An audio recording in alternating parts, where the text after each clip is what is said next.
नमस्ते दोस्तों, गीता's kitchen blog में आपका स्वागत है। आज हम बहुत ही स्वादिष्ट ब्रेड पकोड़ा बना रहे हैं। गीता's किचन ब्लॉग को सब्सक्राइब किए बिना मत जाइए, लाइक, शेयर और सब्सक्राइब कीजिए। હેલો દોસ્તો, આજે બનાવીએ એકદમ ક્રિસ્પી અને ટેસ્ટી બ્રેડ પકોડા। બહારથી કરકરો અને અંદરથી મસાલેદાર આલુની સ્ટફિંગ સાથે ચા જોડે તો મજા જ આવી જાય। સૌપ્રથમ અહીંયા આપણે લઈ લઈશું લીલા મરચાં, આદુ, લસણ, તેની આપણે પેસ્ટ બનાવી લઈશું। તો મેં અહીંયા મિક્સર લઈ લીધું છે, તેની અંદર પેસ્ટ બનાવી લઈશું। આ તમે જોઈ શકો છો વિડીયોમાં। હવે આપણી આ પેસ્ટ બનીને રેડી થઈ ગઈ છે। હવે જે મસાલા આપણે જે કરવાના છે એ મેં અહીંયા લઈ લીધા છે। હવે એક બાજુ મેં ગેસ પર કઢાઈ મૂકી દીધી છે, તેની અંદર 1 ચમચો તેલ નાખ્યું છે, હાફ ટીસ્પૂન જીરું, હાફ ટીસ્પૂન અજમો, હાફ ટીસ્પૂન હિંગ નાખીને મેં થોડી બ્રાઉન થાય ત્યાં સુધી આપણે એને થવા દઈશું અને તેની અંદર હાફ ટીસ્પૂન તલ નાખી દીધા છે અને જેટલું જોઈતા પ્રમાણમાં લીલું મરચું નાખ્યું છે। તમે જોઈ શકો છો અને તલ બહુ ઉડે છે એટલા માટે મેં થોડું ઢાંકણ ઉપર ઢાંકી દીધું છે। આદુ મરચાં લસણની પેસ્ટ નાખી છે।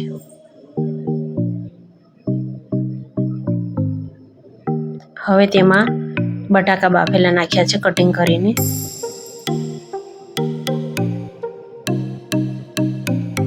તેની અંદર હાફ ટીસ્પૂન હળદર, હાફ ટીસ્પૂન ગરમ મસાલો, હાફ ટીસ્પૂન જેટલું કાશ્મીરી લાલ મરચું નાખ્યું છે, હાફ ટીસ્પૂન થોડું મીઠું નાખ્યું છે,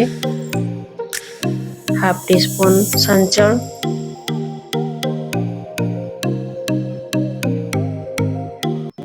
બધું હવે મિક્સ કરી લઈશું।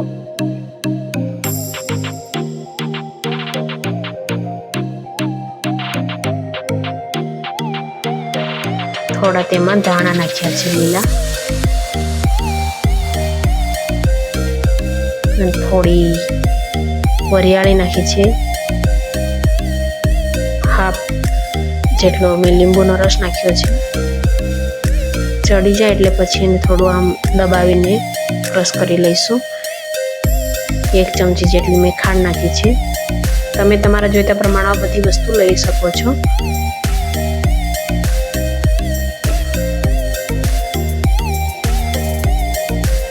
અહીંયા મેં 2 બાઉલ બેસનનો લોટ લીધો છે અને 2 ચમચી જેટલો ચોખાનો લોટ લીધો હતો। લીલા મરચાં,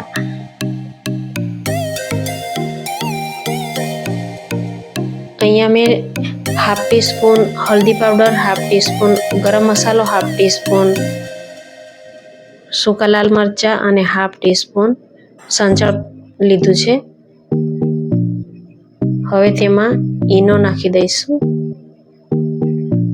ઈનો મેં પાણીની અંદર થોડો એબ્ઝોર્બ થાય એટલા માટે રાખ્યો છે અને પછી તેમાં રેડીશું। તમે વિડીયોમાં જોઈ શકો છો મેં કેટલી સામગ્રી લીધી છે અને હાફ જેટલો મેં લીંબુ લીધો છે। અહીંયા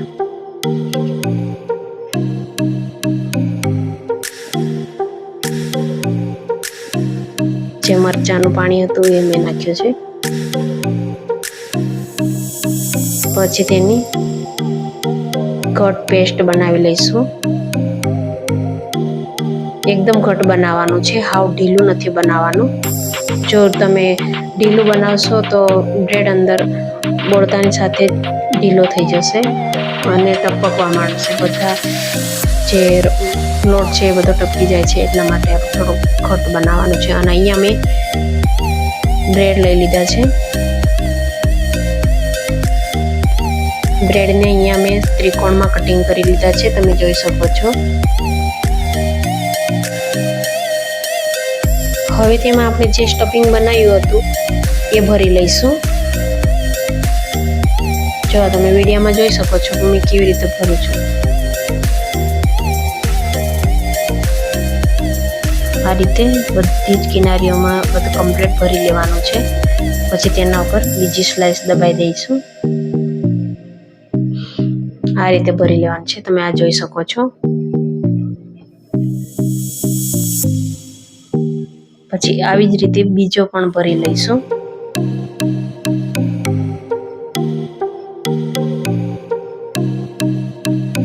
બીજા બ્રેડની અંદર પણ આવી રીતે ભરી લેવાનું છે.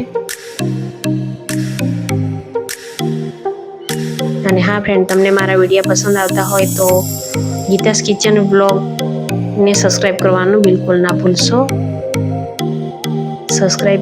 જે નવા મિત્રો છે તે સબસ્ક્રાઈબ કરવાનું ભૂલશો નહીં. બધા બ્રેડ મેં આવી રીતે ભરી લીધા છે. તમે જોઈ શકો છો વિડીયામાં. હવે જે આપણે લોટનું ખીરું બનાવ્યું છે તેની અંદર આવી રીતે બોળીની અંદર ગોળ ગોળ ફેરવીને ભરી લેવાનો છે. પછી તેને મેં તેલ ગરમ કરવા માટે કઢાઈમાં ક્યારનું મૂકી દીધું હતું. તેમાં આપણે નાખી દઈશું. જો બ્રાઉન કલર ના થાય ને ત્યાં સુધી શેકી લેવાના છે. જો બ્રાઉન કલર ના થઈ ગયા છે બ્રેડ, જો આપણા બ્રેડ પકોડા બનીને રેડી થઈ ગયા છે. આ રીતે બનાવી લેવાના છે. અને હા ફ્રેન્ડ, તમને આ મારા બ્રેડ પકોડાનો વિડીયો કેવો લાગ્યો? સારો લાગ્યો હોય તો મારા ગીતાસ કિચન બ્લોગ ચેનલને સબસ્ક્રાઈબ કરવાનું બિલકુલ ના ભૂલશો. લાઈક કરી દેજો, સબસ્ક્રાઈબ કરી દેજો અને તમારા ફ્રેન્ડ સર્કલમાં મોકલજો. Thank you for watching my video.